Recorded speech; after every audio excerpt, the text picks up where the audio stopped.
Good morning, all my dear students of class 3. In the last class of class 3, we have already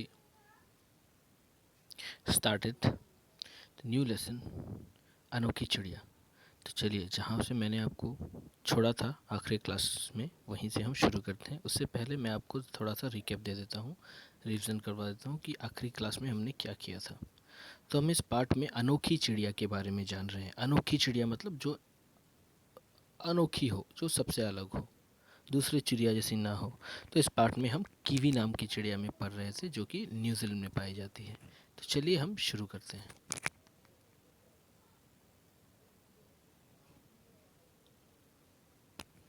जैसे कि आप देख सकते हैं, ये जो चित्र है यह कीवी नाम की चिड़िया की है।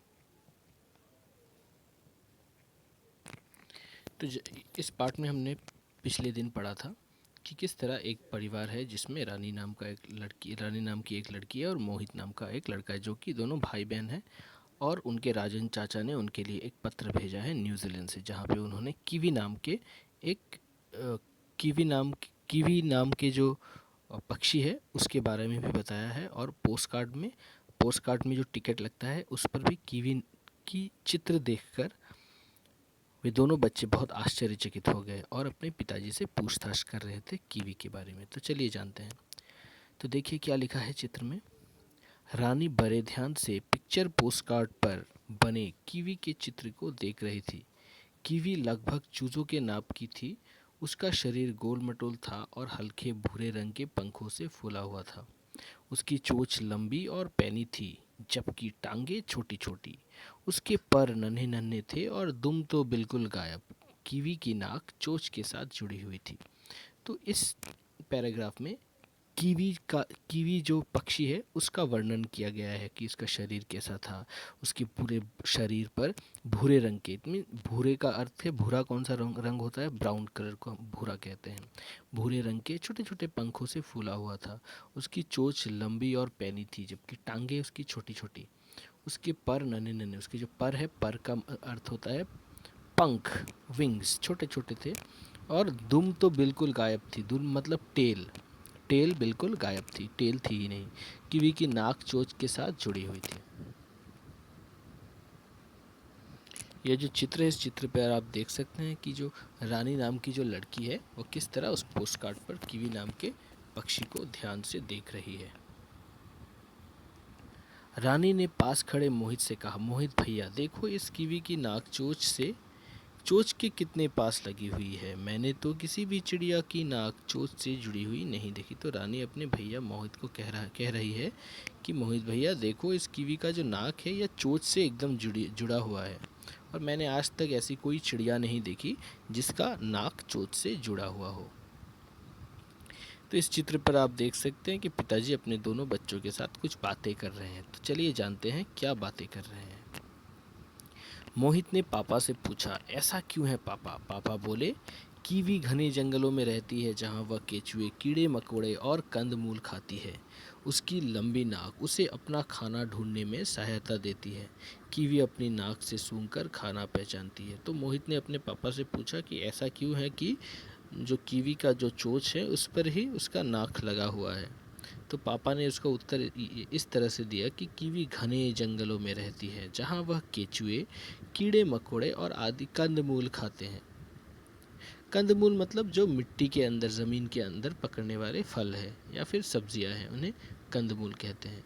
और भी अनेक तरह की चीज़ खाती है, इसीलिए उसकी नाक लंबी उसे अपना खाना ढूंढने में सहायता करती है। कीवी अपने नाक से सूंघ कर, स्मेल लेकर खाना पहचानती है। रानी ने आश्चर्य से पूछा, पापा फिर तो यह बहुत अजीब चिड़िया होगी। पापा ने हंसते हुए उत्तर दिया, कीवी एक बहुत शर्मीले स्वभाव की चिड़िया है। यदि वह किसी व्यक्ति को देख ले तो भाग खड़ी होती है और जाकर लंबी लंबी झाड़ियों में जा छिपती है। हाँ, इसकी एक विशेषता यह है कि उड़ान नहीं भर सकती। तो ये कीवी जो है बहुत शर्मीली स्वभाव की है, मतलब बहुत शाई है, बहुत लाजुक है। वह कहाँ रहती है? बड़ी बड़ी झाड़ियों में रहती है, जा छिपती है। किसी भी व्यक्ति को अगर एक बार देख ले तो वो भाग खड़ी होती है और जाकर लंबी लंबी झाड़ियों में छिप जाती है। और इसकी एक विशेषता यह है कि वह पक्षी तो है लेकिन वह उड़ नहीं सकती, मतलब वह एक क्या है, फ्लाइटलेस बर्ड है। मोहित ने पापा से फिर पूछा, पापा कीवी जैसी और कौन कौन सी चिड़िया है जो उड़ नहीं सकती? तो मोहित ने फिर से अपने पापा से पूछा कि पापा कीवी जैसे और कौन कौन सी चिड़िया है? तो पापा ने उदाहरण देते हुए, जैसे कि आप चित्र पर देख सकते हैं, एमू और रिया, ये जो बर्ड्स हैं, ये जो चिड़िया है, ये भी उड़ान नहीं भर सकते, मतलब उड़ नहीं सकते। पापा बोले, एमू और रिया ये सब चिड़िया भी ऑस्ट्रेलिया और न्यूजीलैंड में पाई जाती है। रानी और मोहित एक साथ बोले, पापा अब जब हम राजन चाचा को पत्र लिखेंगे तब उनसे इन चिड़ियों के बारे में भी पूछेंगे और उनके चित्र मंगवाएंगे। पापा मुस्कुराते हुए बोले, पहले अपने राजन चाचा को एक अच्छा सा धन्यवाद का पत्र तो लिखो, वे भी तुम्हारे पत्र की प्रतीक्षा में होंगे।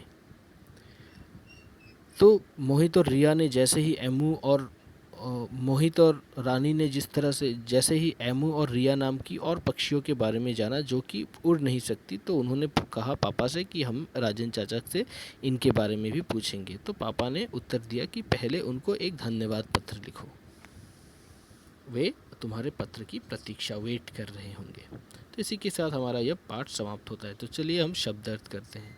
जैसे कि आप देख सकते हैं चित्र पर, पत्र, पत्र शब्द का अर्थ तो आपको पता होगा, चिट्ठी यानी कि लेटर। उसी प्रकार राष्ट्रीय का अर्थ है नेशनल, मतलब राष्ट्र से जुड़ा हुआ, जो हमारे देश से जुड़ा हुआ हो। पक्षी का अर्थ है चिड़िया। प्रभावित का अर्थ है जिस पर असर पड़ा हो। टीम का अर्थ है दल, समूह। निवासी, रहने वाला, सिटीजन। पैनी मतलब तेज, शार्प, जैसे कि चाकू बहुत पैनी होती है, बहुत शार्प होती है, उसी को पैनी कहा जाता है। दुम का अर्थ होता है पूंछ, मतलब टेल। प्रतीक्षा, इंतज़ार। शर्मिला का अर्थ होता है संकोची, मतलब शाय। तो इसी के साथ यहीं पे मैं आज का पाठ समाप्त करता हूँ। दूसरे पार्ट में मैं आपको इसके प्रश्न उत्तर का रिवीजन कराऊंगा। तब तक के लिए मैं चाहता हूँ कि आप सभी बच्चे अच्छे से इस लेसन को सही तरीके से अच्छे से उच्चारण कर, प्रोनाउंसिएशन कर पढ़ें। तब तक के लिए धन्यवाद।